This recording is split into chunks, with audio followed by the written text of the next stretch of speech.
大家好，欢迎观看读书片刻。此刻的我攥紧手机，笑容凝固。就在刚刚，我收到一连串信息：不要将彩票交给别人，也不要相信任何人。1个小时后你会死，彩票也会被人夺走。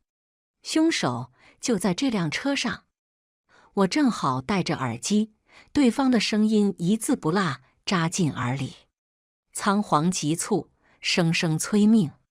我呆滞地凝视黑暗，这声音分明是我自己的。我叫肖礼，是个盲人。我不是先天盲，8年前我全家遭遇车祸，父母当场身亡，我没了家人，也没了眼睛，世界变成了一片未知的黑。可能怎么办？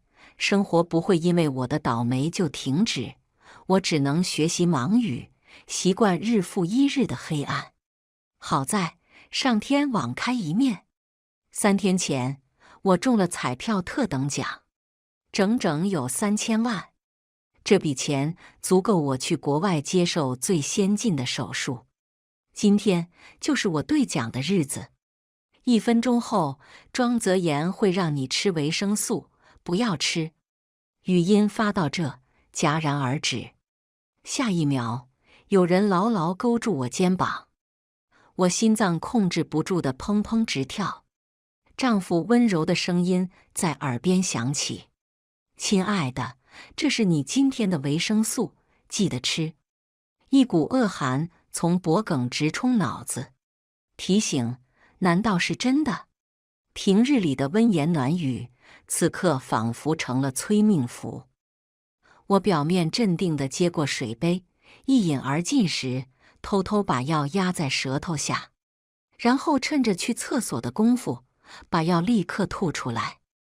我拧开水龙头，让哗啦啦的水声掩盖里头的动静。果然不是维生素。我坠入冰窟。可我不明白，庄泽言为什么要害我？是因为彩票？我们是夫妻，按照法律规定，3000万也是共有财产。如果他要得不止一半呢？这时，空气里飘出淡淡的血腥与恶臭味。失去了眼睛后，嗅觉反而会变得厉害。庄家是郊区自建楼，厕所有暗门，与储藏室相通。我颤抖着打开小门，腥臭味立刻更浓了。我循着味摸到杂物里堆放的麻袋，一碰，麻袋倒了，无数苍蝇嗡嗡飞出，里头装着一具尸体。死的人是我的闺蜜邓娇娇。为什么我会知道？因为我在摸索中摸到了她冰凉的脖颈上，还挂着她生日我送的礼物，一枚4叶草项链，象征着好运。娇娇，娇娇，为什么？我瘫软在地上，心里布满恐惧与不知所措。我叫不醒她，她身体早就凉透了，喉咙那还有深深割喉的伤。1个小时后，你会被人割喉而死，彩票也会被人夺走。我紧紧掐住掌心。前几天娇娇打电话给我：“小黎，有件事我必须告诉你。”语气是前所未有的凝重。我男友在警局工作，他说你老公一家很复杂。总之，我见面跟你说。那天我在咖啡厅等了很久，娇娇都没来，反而等来了庄泽言。面对我的好奇，他只笑意盈盈对我解释：“娇娇临时要出差，通知我来接你。”我当时心里还有点奇怪，娇娇不是那么没交代的人，再忙一句短信都不会发。很快，这点插曲就被我忘在脑后。因为就在当天，我中了彩票。这时，丈夫不耐烦地敲门：“小黎，你还要爸妈等多久？今天是大喜日子，别耽误了。”我第一反应是报警，可不行。庄泽言能第一时间拦截娇娇，肯定是监听了我手机。我看不到，这里又是郊区，无处可逃，我没有任何胜算，必须找到一击必中的机会。在此之前，我不能让人看出异常。我深吸口气，转头摸索着拧开房门。来了，爸妈都上车了吗？上了，就等你一个了。庄泽言不着痕迹地松了口气，他拽着我手臂，以温柔但强硬的姿态将我按进后座。没人坐副驾驶，公婆一人坐我一边，他们几乎是贴着我，不留半点空隙。我虽然看不到，但能感觉到他们的视线，就像吐着信子的毒蛇。到此刻，我总算彻底冷静下来。从家到对讲点开车要40分钟，一半高速，一半小路。到底要怎么样才能成功逃脱？车上高速后，天开始下暴雨，雨点鞭子似的甩在玻璃窗上。公婆美滋滋计划着，等领了3000万，我可得买台好车，家里的楼也可以重建。不能忘了我二舅家，也得给钱起新房。泽言也该买个好表、好车了。剩下的钱就存我们那。小黎哪里懂什么理财？他们计划着我的彩票，好像那本就该属于他们。我死死咬住颤抖的嘴唇。中了彩票后，公婆才肯正眼跟我说话。之前他们每天冷嘲热讽，婆婆会故意把刚烧好的水放碗里，让我手臂烫伤了好几次。婆婆说讨厌狗，就将陪了我多年的导盲犬突突送人。公公冷嘲热讽，别人家媳妇出的厅堂，你呢？进门3年生不出儿子，有啥用？他们一直觉得儿子委屈了，觉得他最起码得娶一个公务员或者女教师，而不是一个只能窝在家的瞎子。似乎察觉到我情绪的波动，这时一直沉默的丈夫突然开口：“小黎，你的彩票放哪儿了？我来帮你收着吧。”我心脏猛地一紧，看我沉默，公婆立刻帮腔，只是过于急切，未免显得咄咄逼人。对呀，你眼睛不方便，怎么去领？还是让泽言去？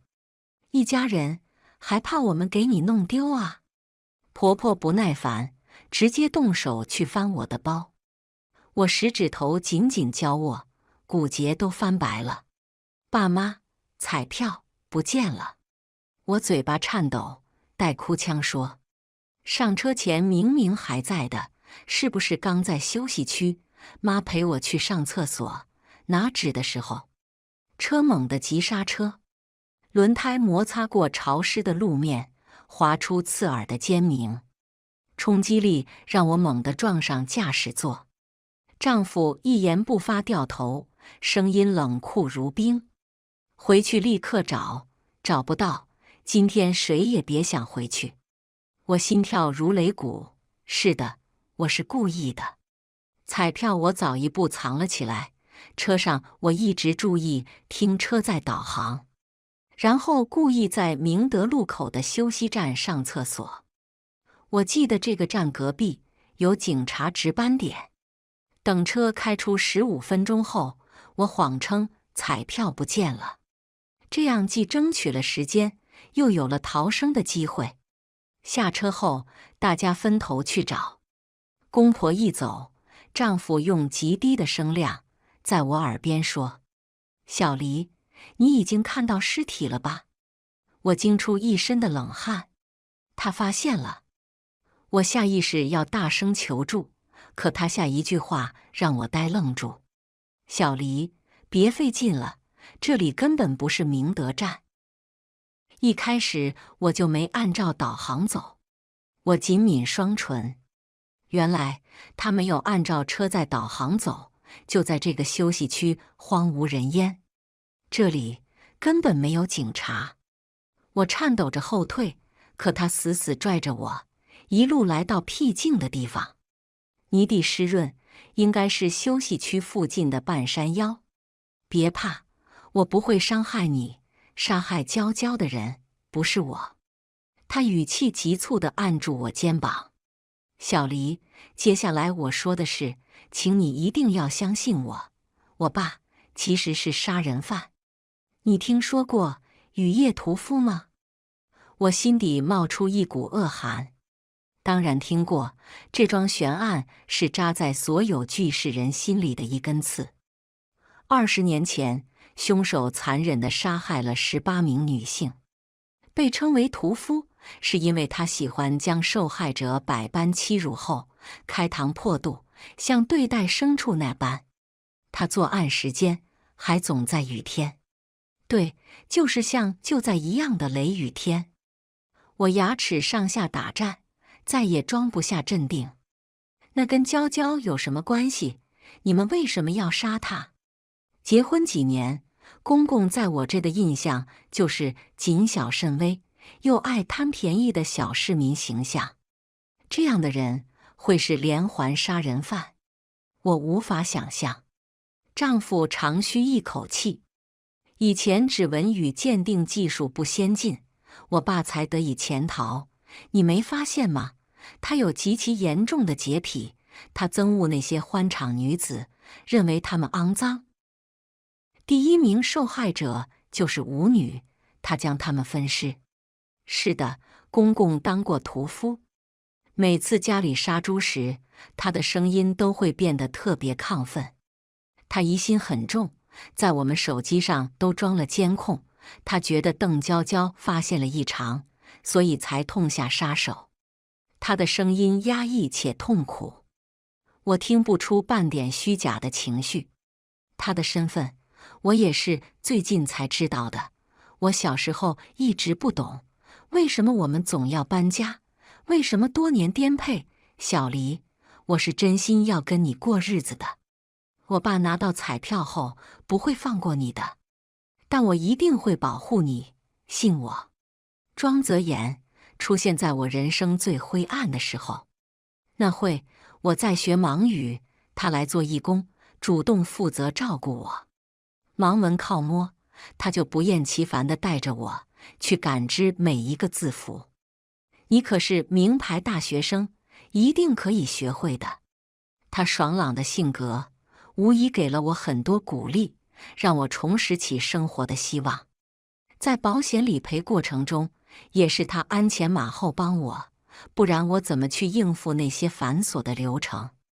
我不是没提醒过，我是瞎子，会成为你的负担。可他坚持，你是我的幸运，不是什么负担。何况就在科技发达，谁知道以后会不会康复呢？为了我，他多次跟父母争吵。他是做物流的，赚的钱不多，但每个月工资全交给我保管。他说希望早日攒够钱，我们搬出去住。我们去五台山拜佛，他磕头磕得流血，祈祷让我重见光明。他虔诚的模样，让大家都羡慕我嫁对了人。我握紧拳头，在他温柔的声音里逐渐心软。那就再要怎么做？我选择相信他。丈夫松了口气，给我塞了把车钥匙。我本来计划领到彩票就带你远走高飞，所以在这个休息站附近提前藏了一辆车。就在来不及了，你先去车上等我会合。说罢，他一头扎进雨幕里。我脑子乱嗡嗡的，没走几步，手机又开始震动，新的语音发来：肖黎，你的死亡时间、地点、死因都变了，比原来的时间延迟了17分钟，地点变成了西郊一处废弃工厂里，死因也从割喉变成了开膛破肚。杀你的人就是当年的雨夜屠夫。隐隐的，我听到丈夫跟公公在争吵。爸，你放过我们吧，丈夫不断哀求。有了钱就想跑，没门。父子俩的争吵声不绝于耳，也不知谁先动手，他们激烈的厮打在一起。我听见丈夫高喊了声快跑后，就一下没声了。他出事了。我心里又惊又怕，可根本不敢回头。丈夫身强力壮，都不是公公对手，何况是我。我不断敲击导盲棍避开障碍，跌跌撞撞向前摸索，狂风驱赶着暴雨，打得我皮肤生疼。唯一优秀的听力也被雷声暂时夺走。再过几分钟，我就会成为第19名受害者。慌乱中，我摸索进了厂房，藏进柜子里。很快，公公追了进来。他已经62岁了，可体格比许多年轻人还好。一路追赶，气息居然还很稳。我死死捂住嘴，生怕喘气声会泄露位置。黑暗里，他的每一步脚步声都显得那么清晰。小黎，我的好儿媳，你在哪？我的彩票又在哪？公公平日老实巴交，自带浓浓乡音。就在卸去伪装，我发现他普通话极流畅，冷静的没有一点波动。恐惧一层层包裹着我，我不断提醒自己要镇定，然后小心翼翼掏出手机，再次发出求助信息。这款手机很特殊，是政府配给残障人士的，上面有自动求助按键，按3下就能直接报警，还有自动定位的功能。但很奇怪，在车上我已经发送了几条，为什么至今没人联系我？咚，清脆的铃声在不远处响起，我心跳漏了一拍，马上意识过来。我手机一直是静音，响的是公公的手机。可惜呀，小黎，你手机上发出去的一切内容，我都看得到，都拦得住。丈夫说过，我手机被监听着，我发出去的所有信息，公公都收得到，所以我在车上时就暴露了。他甚至一字一句读出信息内容。我叫肖黎，我老公一家要杀我，快救救我呀！他尖锐的笑声回荡着，嘲弄我的天真。哈哈哈，你知道我为什么同意择言娶你吗？因为你是瞎子，看不到我的脸，去哪找这样一个又傻又瞎的媳妇呢？我已经有20年没动过手了，这个天气真的太适合杀人了。我大脑全是空白，只听得到心脏扑通直跳，笑声远远近近，在空旷的废弃厂房里回荡。我一动不动，耳朵贴着柜门，上一秒，我觉得他脚步声消失了，下一秒，强壮的手臂突然出现，拽住我的头发，硬生生将我拖了出来。嘿嘿，我的好儿媳，在这呢。既然做了瞎子，就应该瞎到底。我的挣扎换来了更猛烈的殴打。公公的手箍住我脖子，这是屠夫杀人的习惯，他喜欢从女人脖子那下手，因为这样可以最快也最直观地欣赏到受害者挣扎痛苦的表情。雨夜屠夫有3起案例，受害者都是身首分离的，咽喉像是要被捏爆了一样。疼痛贯穿我全身，看我奄奄一息地蜷缩在地，也不再挣扎。公公才笑着扯起我的头，说吧，彩票到底在哪里？彩票在的，就在我随身背的包里。我疼得眼泪都出来了，哆嗦着求饶。一阵窸窣翻找声，我听他骂了句脏话。原来彩票失了水，上头字迹不清了，该不会对不成吧？公公嘀咕着掏出手机，打开灯光，又找纸巾吸干彩票。他并没把半死不活的我放在心上。我在他们眼里是个连出门都害怕的废物。此刻我紧张的喉咙发干，因为他手里这张彩票是我以前买的。虽然我瞎了，但还是能感觉到些许光，尤其就在厂房里一片漆黑，手机灯就显得尤为明显。就在蒙蒙的光为我确定了位置，也给了我前所未有的勇气。我抽出导盲折叠杆里的小刀，身体爆发出全部力量，孤注一掷，猛地扑上，刀狠狠扎进他后背。男人吃痛地转过身，旋即抓住我手腕，手上的刀啷当掉地。虽然我看不见，但很神奇，此刻我仿佛看得见他的一举一动。黑暗成了我最亲密的帮凶。我一脚踢向他裤裆，趁乱捡起刀。这次我扎中了他的心口，不偏不倚，正中靶心。一刀，一刀，又一刀。刀拔出时，血溅到脸上，但没什么感觉。我心里只有说不出的快意。杀人似乎并没有想象中困难。我不确定他死了没，或许还没，但管不着了。我捡起地上的导盲杆，紧紧抱在怀里。这是娇娇送我的生日礼物，中间有一段是中空的，可以藏一柄小刀。他这人爱看各种惊悚片，所以定制了这样奇葩的礼物。我总笑他，这个也不能过安检啊，只能当摆设。他固执地说，带着吧，万一呢？今天出门前，我鬼使神差的换上了这个。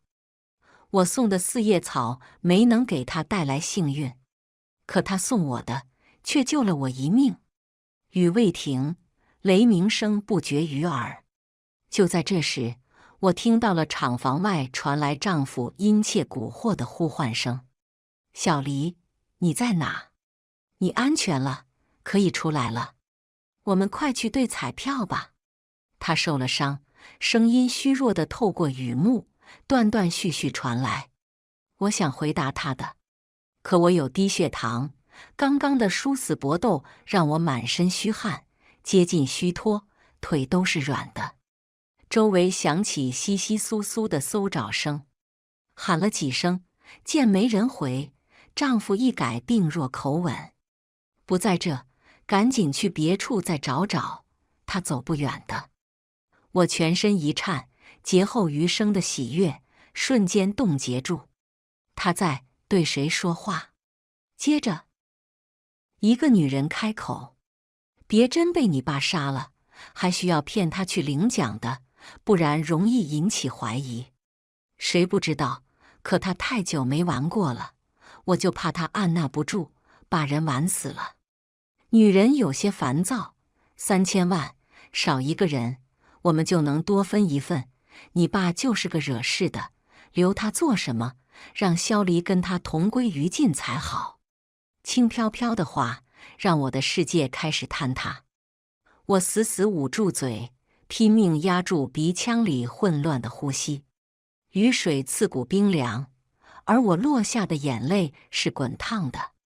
那个女人，跟泽言一伙的女人，是我闺蜜邓娇娇。为什么？她不是已经遇害了吗？如果她活着，那储物室里的尸体又是谁？我送的四叶草项链怎么会在别人身上？他们是什么时候瞒着我勾搭一起的？听他们言谈间的亲密度，绝不是一时半会培养出的。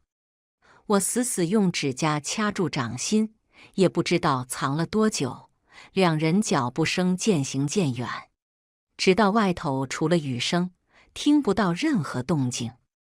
我擦了把脸，蹑手蹑脚往外走，却被什么伸出来的东西绊倒，一头栽倒，导盲棍也飞出几米远。看吧，我就说他肯定藏在里头。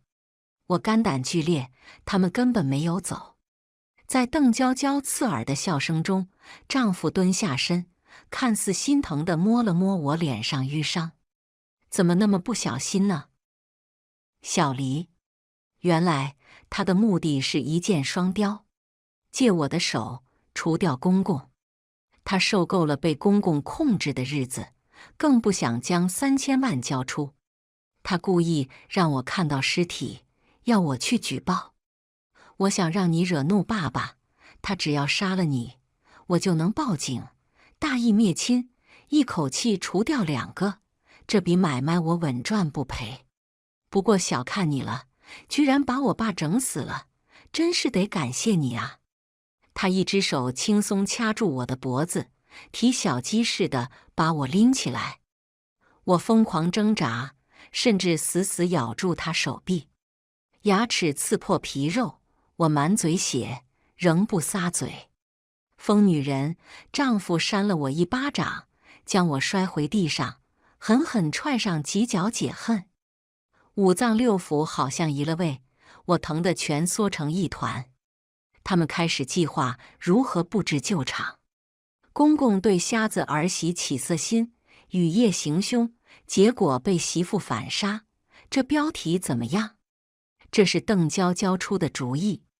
她在报社工作，最会搞噱头。丈夫同意了伪造救场。娇娇，为什么呀？我的挣扎被丈夫死死按住，动弹不得。为什么？邓娇娇冷漠反问。我跟泽言在8年前就是情侣了，可比你认识的早。要说小三，你才是啊。8年前，这个特殊的数字让我心惊肉跳。那不就是我家出车祸那一年？当年我泽言交往，娇娇激烈反对过，如此无端，好像夹杂着微妙的恨意与妒意。我原以为他是舍不得我，就在才知道他们早就相识。那为什么还要来骗我？不懂吗？那我就告诉你，丈夫来了兴致，改抓住我头发，然后翻转我的身体，让我的脸朝下。他拉高我的头，然后重重往下砸。这样稳定的节奏、力度，最恐怖的记忆浮就。我用全力发出绝望的哀嚎。当年我家出车祸后，凶手很奇怪，看我满身是血爬出车窗后，他不紧不慢蹲在我面前。我眼部受伤，只能模模糊糊看到一双马丁靴。凶手翻转我的身体，让我脸朝下，然后拉高我的头，重重往下一砸。你是当年的司机。我撕心裂肺的尖叫，他仍不停手，砸得一下比一下起劲。我额头被撞得血肉模糊，鼻血横流。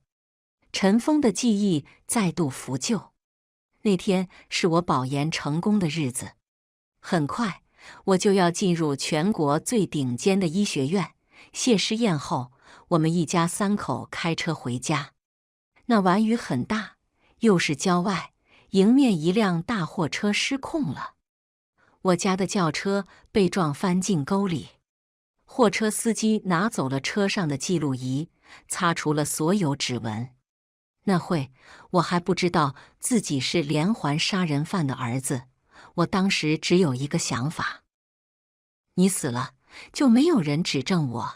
我还年轻，有大好人生，不能轻易被你们一家人毁了。毁？到底是谁毁了谁？此刻，我耳中嗡鸣，意识接近模糊。他回味着，不过第一次作案，时间有限，没来得及处理你。为了不连累娇娇，我们暂时分了手。在报纸上看到你新闻后，我来你身边做义工。你知道这种感觉吗，萧离？太好玩了。看你笨手笨脚下床撞门，连一个人去厕所都做不到。你本来在顶尖的医学院读书，前途无量，也只能退学。你什么都做不了。你的保研名额也被别的同学顶了，他们来看你，你表面祝贺，人走后却在被子里偷偷哭。看着你经历的这一切，我真的觉得好有趣。难怪杀人犯会喜欢重回故地，这种滋味谁不喜欢？看你只能依赖我，爱上我，还要给我生孩子，不好玩吗？我恨不得跟他同归于尽。我跟凶手同床共枕了那么多年，原来这些年我在泥泞里的挣扎，都是他的笑料。爸妈忌日，我甚至带他去扫墓，告诉他们，我找到一个很好的人，他会一直照顾我。爸妈，你们放心吧。庄泽言无比陶醉。也就是这时候，我爸才告诉我他的真实身份。我一点不惊讶，真有趣不是吗？老鼠生的儿子会打洞，雨夜屠夫的儿子第一次犯案就如此成功。爸爸说，很为我骄傲。我无力地落泪，绝望蔓延进心口。他将我拖到公共尸体边上，扯开我的衬衣。我终究还是逃不掉屠夫的魔爪吗？外头雨声小了，大约跟我一样，都哭干了，没气力了。我绝望地闭起眼。就在这时，门口传来狗吠声，一束强光直射了进来。警察都给我举起手。庄泽言反应很快，捡起我的包，转头就跑。警察是个年轻小伙，没去追，急忙用手托住我的头，扶我起来。姑娘，你没事吧？几分钟后，我呼吸稍稍平复，但脑子还是猛的。这事得救了，可我的报警信息不是被公公拦截住了吗？小伙看我没大事，松了口气。快走，我不是警察，我只是今晚休息站守夜的保安。他每天会到后山喂流浪狗，今天雨大，就晚了点。路上狗一直往这吠，我才来看看，没想到看到流氓欺负人。保安手上也没枪，刚刚纯属吓唬人。胆子真大，劫财又想劫色。没事，我已经报警了。他怕庄泽言反应过来，背着我往休息区赶去。突然，他怪叫了声：“等等！”有个阿姨晕倒在那。阿姨？难道是我婆婆？我心里感到难以遏制的心慌。你别去！我大声阻止，可小伙救人心切，一个箭步窜了过去。接着一声闷哼，我听得很清楚，小伙倒地上了，鲜血的味道从他脖子上渗出。我跌坐在地，心底瞬时一片冰凉。下一秒，刀刃抵在了我脖子上。媳妇想跟别的男人跑，可是不行的哦。婆婆，我那个平日只会阴阳怪气，买菜1分钱都要跟人斤斤计较的婆婆，发出啧啧的冷笑。我呼吸急促，人走到这份上，反而不怕了。那总好过有的人不要脸，装儿子的小三。婆婆竟然还在笑，但这次她声音变了，变成邓娇娇的。是吗？还以为你会被愤怒冲昏头，你是怎么发现的？我的猜测没有错，刚刚从头到尾，娇娇都不敢碰我，就连庄泽言拖我去公共尸体边，她也没搭把手。我跟娇娇是一个大院玩到大的朋友，彼此太熟悉，她怕我听出来，一直维持着较远的位置。可在小保安出现时，娇娇下意识喊了一声，我敏锐地捕捉到此刻，娇娇早就死了。一直刺激我的人是婆婆。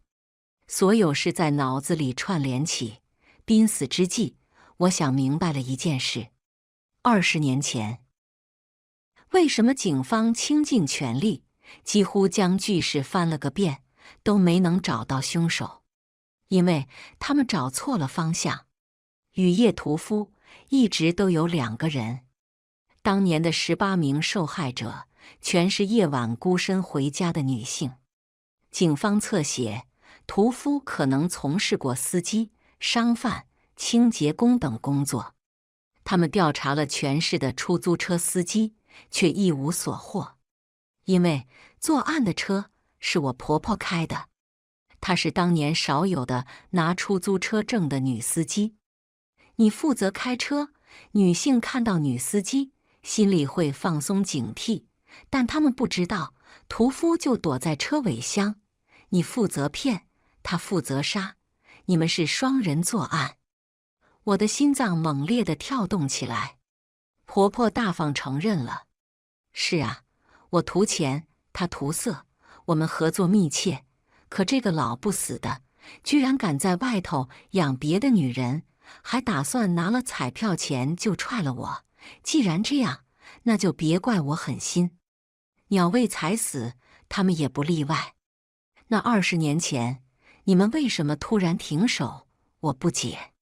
婆婆笑：因为我的证到期了，续约要钱，车要还人。我只觉荒谬。警方分析过各种屠夫停止作案的原因，但谁能想到，居然是这个。母子俩将我捆住，扔到后座。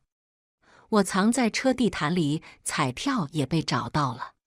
他们正开心时，庄泽言的手机里弹出一则新闻：彩票3000万得主救生我市，领取大奖后豪捐500万做慈善。这个彩票就是我们的呀！婆婆急眼了：怎么被人冒领了？庄泽言揪起我的衣领，来回击掌，扇得我满脸血。贱人，你找人取了奖。我虽然看不到，但都能想象他们此刻的表情，嘴角忍不住上扬。耳边警笛声呼啸而来，7、8辆警车将他们团团包围。手持枪支的警察一脚踹开庄泽言，将这对母子狠狠摁在地上。是时候了，我这才戏谑地告诉他们真相：彩票是假的，你们手头的彩票从来都是假的呀！命运怎么会眷顾我们呢？大约半年前，娇娇告诉我：小黎，你婆婆可能有问题。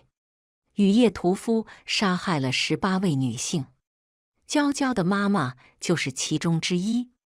她是夜班护士，在赶回去为女儿庆生途中遇害。她被开膛破肚，凶手甚至丧心病狂地将蛋糕塞进她肚里。娇娇做了记者后，一直调查着这个案子。她很自责，如果不是我生日，如果不是我非要她回来，或许他根本不会出事。我劝解他：不是你的错，错的是罪犯，不是我们。他说当年妈妈在出事前半小时给他打过电话，他隐约听到电话那头有女人的笑声。那个年代有移动电话的人很少，加上他才几岁，这点线索很快被忽略了。可你婆婆的笑声跟小时候听过的真的好像。我开始以为她多心，可很快我发现公婆这些年的生活轨迹有问题。他们搬家的地方都是曾经出现过命案的地方。娇娇怕我遇害，要我早点搬走，我没答应，这样会打草惊蛇。他们能潜伏那么多年，你怕是找不到证据。公婆的谨慎超乎我想象，也是一对潜逃20年的恶魔，怎么能让我轻易发现破绽？他无声落泪，那怎么办？难道就让恶魔继续逍遥法外吗？当年我车祸，是娇娇日夜陪伴我，鼓励我，这次换我帮你。我做出一个大胆的决定，证据我来找。那天咖啡厅里，我接到娇娇最后一通电话，她没来，我知道她肯定出事了。丈夫来接我时，身上特意喷了香水，但我敏锐地闻到她衣袖上残留的血腥味。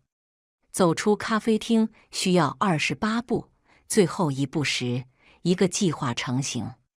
我扬起笑，对刚杀完人的丈夫说：“泽言，我要买张彩票。”那期彩票公布后，我连夜在网上定做了一张。网上店主打趣：“完呢？”